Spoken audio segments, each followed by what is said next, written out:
รียมตัวกราบพระทำวัดเช้าครับ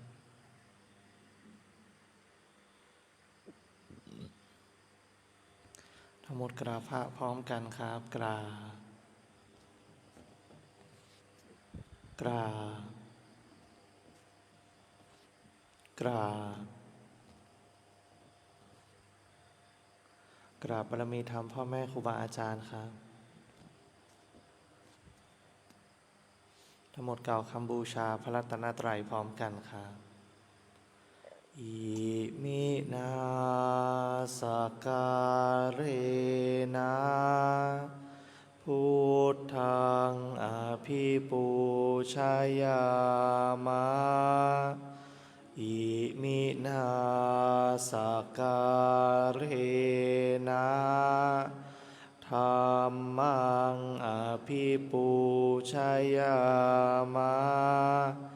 อิมินาสการเรนะสังฆังอภิปูชยามะอะระหังสัมมาสัมพุทโธภควาพุทธังภวันตังอภิวาเทมิสวากขาโตภควตาธัมโมธัมมังนามัสสามิสุปฏิปันโนภควโตสาวกสังโฆสังฆังนะมามิหันธรรมยังพุทธัสสะภะคะวะโตปุพพาคณมะการังกะโรมะเสนะโมตัสสะภะคะวะโตอะระหะโตสัมมาสัมพุทธัสสะนะโมตัสสะภะคะวะโตอะระหะโตสัมมาสัมพุทธัสสะนะโมตัสสะภะคะวะโตอะระหะโตสัมมา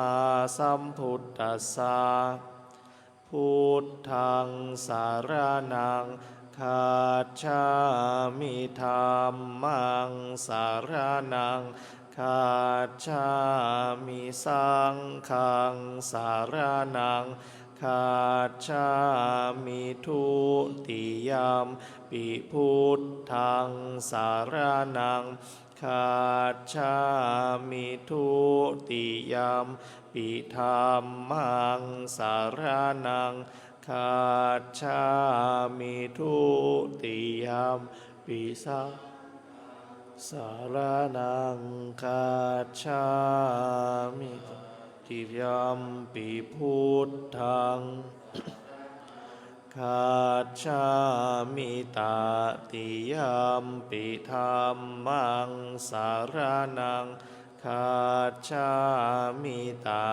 ติยมปิสังฆังสารนังคัจฉามิเปิดหนังสือไปหน้าที่9ครับอิติปิโสภควาเพราะเหตุอย่างนี้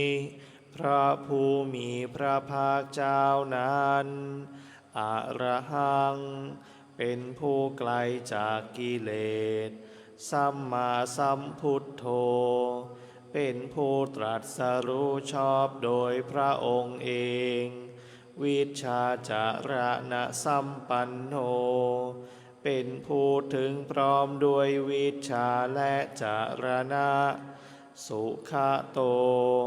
เป็นผู้ไปแล้วด้วยดีโลกวิทูเป็นผู้รู้โลกอย่างแจ่มแจ้งอนุตตโรปุริสธรรมสารถีเป็นผู้สามารถฝึกบุรุษที่สมควรฝึกได้อย่างไม่มีใครยิ่งกว่า สัทธาเทวมนุษย์สานังเป็นครูผู้สอนของเทวดาและมนุษย์ทั้งหลายพุทโธเป็นผู้รู้ผู้ตื่นผู้เบิกบานด้วยธรรมภควาติเป็นผู้มีความจำเริญจำแนกธรรมสั่งสอนสัตว์ดังนี้สวากขาโตภควตาธัมโมพระธรรมเป็นธรรมที่พระผู้มีพระภาคเจ้าตรัสไว้ดีแล้วสันทิฏฐิโกเป็นสิ่งที่ผู้ศึกษาและปฏิบัติพึงเห็นได้ด้วยตนเองอากาลิโกเป็นสิ่งที่ปฏิบัติได้และให้ผลได้ไม่จำกัดการ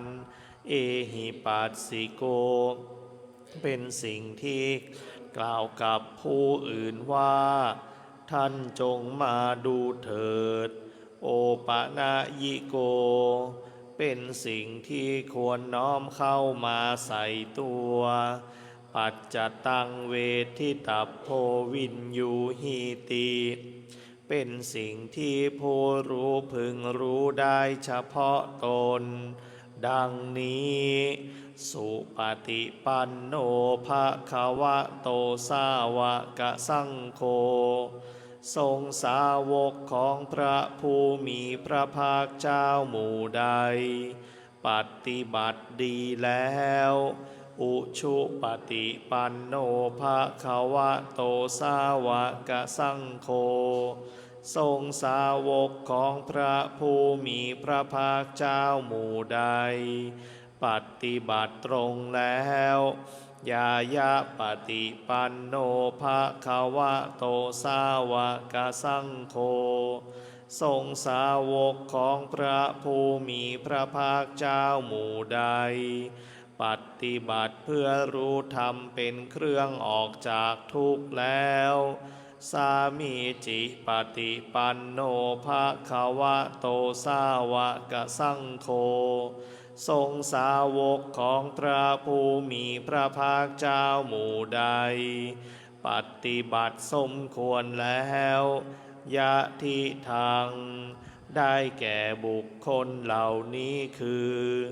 จัตตาริปุริสายุคานิอัฏฐปุริสาปุคคลาคู่แห่งบุรุษสี่คู่นับเรียงตัวได้8บุรุษเอสะภะคะวะโตสาวกสังโฆนั่นแหละทรงสาวกของพระผู้มีพระภาคเจ้าอาหุนายโยเป็นผู้ควรแก่สักการะที่เขานำมาบูชาปาหุนายโยเป็นผู้ควรแก่สักการะที่เขาจัดไว้ต้อนรับทักขินายโยเป็นผู้ควรรับทักษิณาทานอัญชลีกรณีโยเป็นผู้ที่บุคคลทั่วไปควรทำอัญชลีอนุตตรังปุญญเขตตังโลกัสสาติเป็นเนื้อนาบุญของโลกไม่มีนาบุญอื่นยิ่งกว่าดังนี้เปิดหนังสือไปที่หน้า73ครับหน้า73หันธรรมยังโอวาทปาติโมกขคาทายโยพนามะเสสัพพะปาปัสสะอะกะระนังกุสลัสสุปสัมปทาสจิตตปริโยทะปะนัง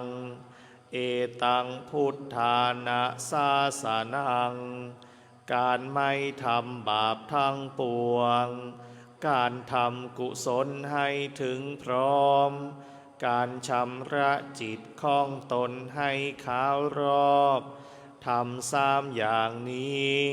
เป็นคำสั่งสอนของพระพุทธเจ้าทั้งหลาย คันติปะระมังตะโปติติคานิพพานังปะระมังวทันติพุทธานะหิปัปภะชิโตปะรูปคาตีสะมะโนโหติปะรังวิเหทยันโตขันติคือความอดกลั้นเป็นเครื่องเผากิเลสอย่างยิ่งผู้รู้ทั้งหลายกล่าวพระนิพพานว่าเป็นธรรมอันยิ่งผู้กำจัดสัตว์อื่นอยู่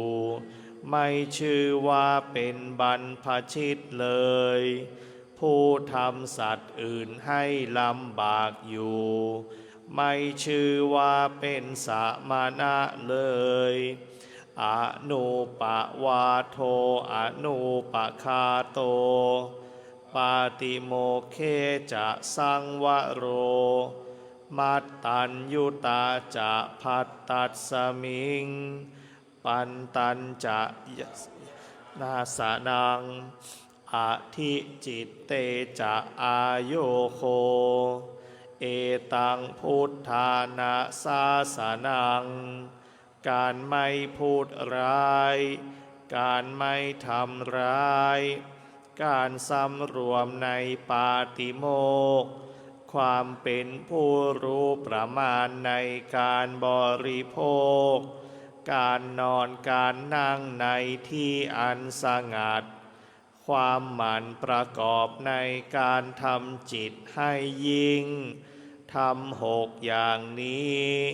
เป็นคำสั่งสอนของพระพุทธเจ้าทั้งหลายสำหรับการสวดมนต์สาธยายธรรมในช่วงเช้าไว้แต่เพียงเท่านี้ลำดับต่อไปเราจะได้เปลี่ยนอิริยาบถเป็นการเดินจงกรมครับ